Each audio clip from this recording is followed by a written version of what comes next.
A couple of weeks ago, I did a show. It was on October 13th, and I want you to go to gbtv.com and download that show and just watch it today. If you haven't seen it, it is the GBTV 5 p.m. show, October 13th. You'll see it in the archives. Also, the show that we did, when was it, on Monday? That is now available. It is absolutely free. I think you can go to the Facebook page. Do you know, Stu? At GBTV. Get that answer for you. Okay. But I want you to watch these shows. The one on Monday was what are the roots of Occupy Wall Street? But the one I did on October 13th is what do you do to prepare? It took me almost 2 hours to lay this out. But I'm going to go over it quickly with you here. I'm going to take a break, and then I'll just go through this quickly. But real discussion on this happened on October 13th on gbtv.com, and I urge you to watch it. I urge you to take this list and put this list. You'll find it at glennbeck.com. And I ask you, I beg you, sit down with your family, sit down with your spouse, and make this into a checklist. Do these things, please. It is up on your Facebook page as well as glennbeck.com. Okay. We'll get back to it here in just a second. Zabman.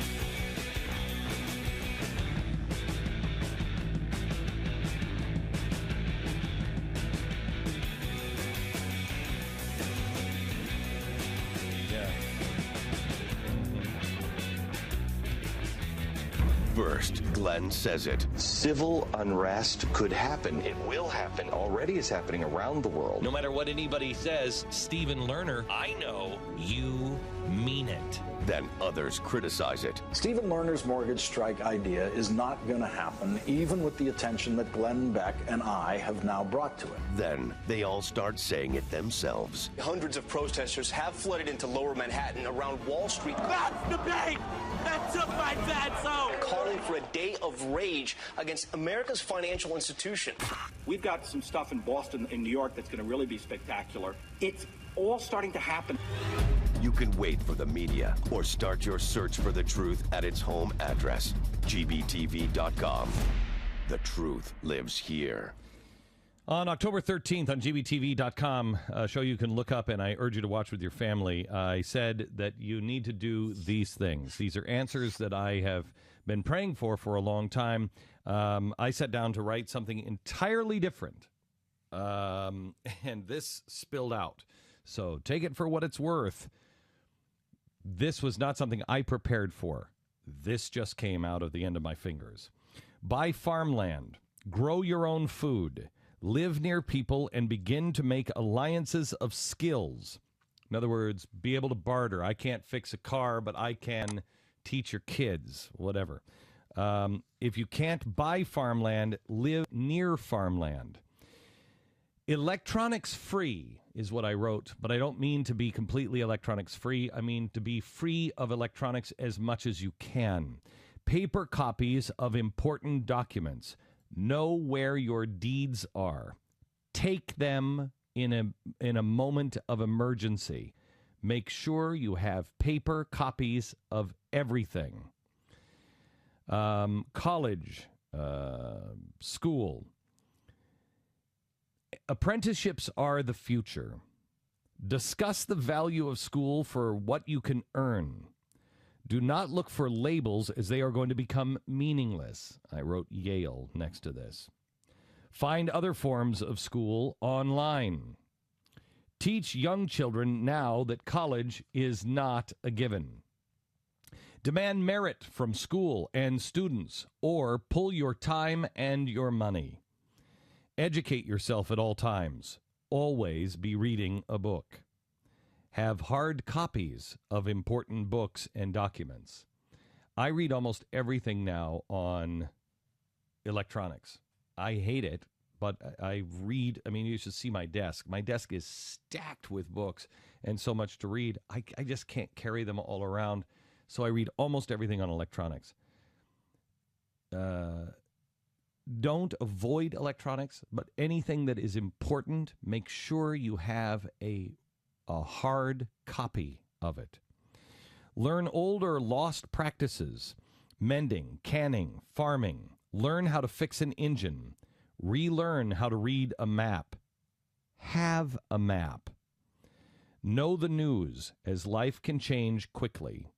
Be able to defend your position by knowing the other side's position.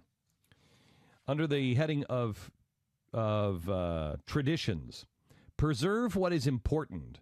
Shed all others. Conserve and preserve. Reclaim and restore. Specifically, I thought about Thanksgiving and Christmas when I wrote that. Money.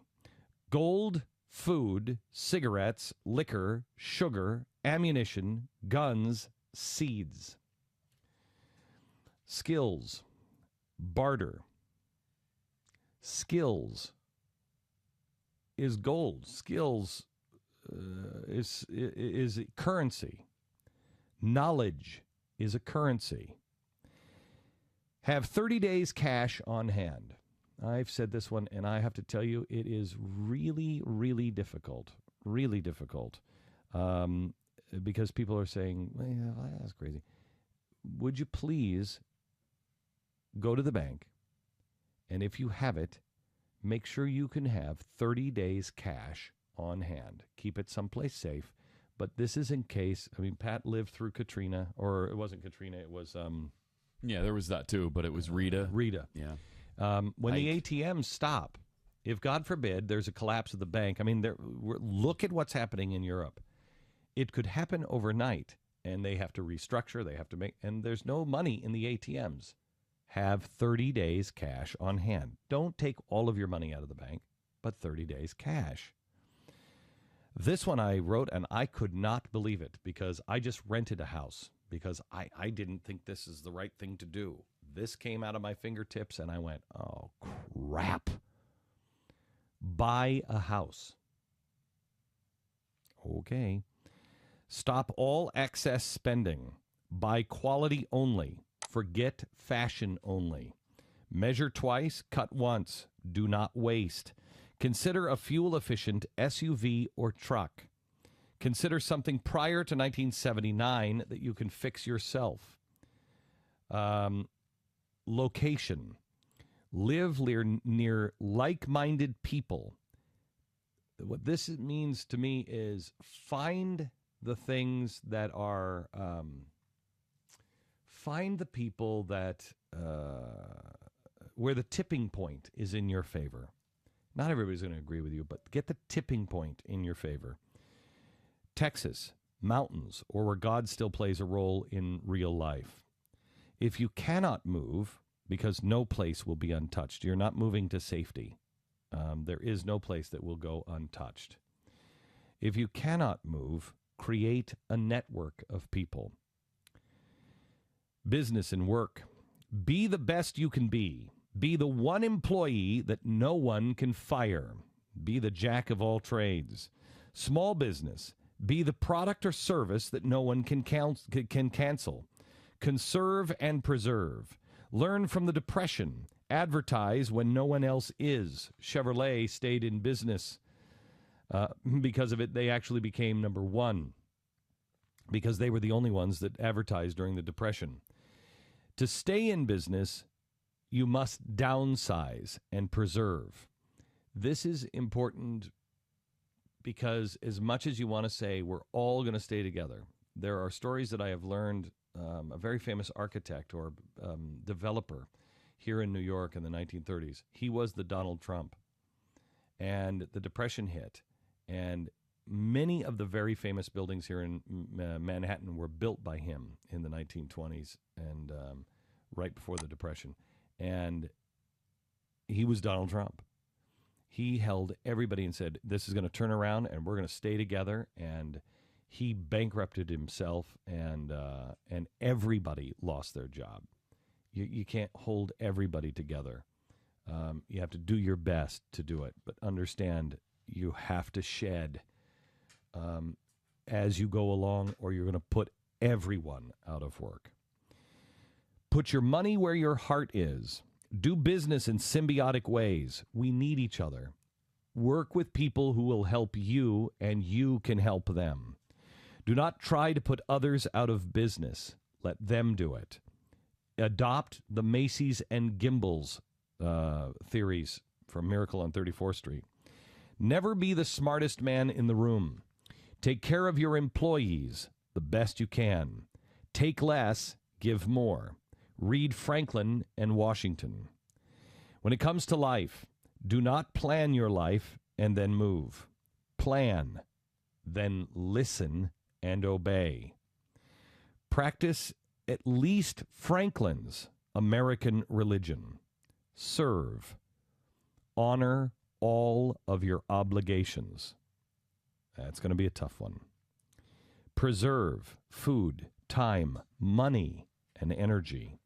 Teach your children the basics. Teach your children values and principles. Do with less now, for it will be less of a shock when it comes later. That one came to me, and it was specifically about our children. Do with less now. Teach them that, well, we don't have all that. Even if you can afford it, we don't have all that. No, we can't. Tanya is, and I know this is such an elitist thing to say, but I want to give you an example of things that we are doing in our own life. Tanya, whenever, because we fly back and forth from Dallas, flying coach. Now, we can afford first class. Coach. The family is flying coach because we can doesn't mean we do. We're trying to cut, and I know it means very little, but I'm trying to use this as an example. If you have some frivolous thing that you do that is really nice, don't deprive yourself of things. You do need treats.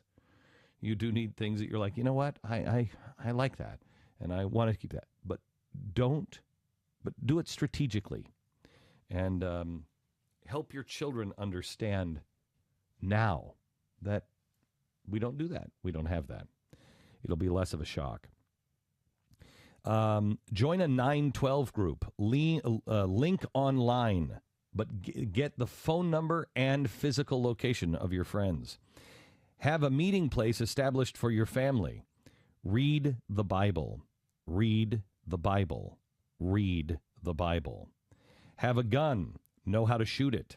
Resolve those issues that are holding you back. This goes to the snow angel.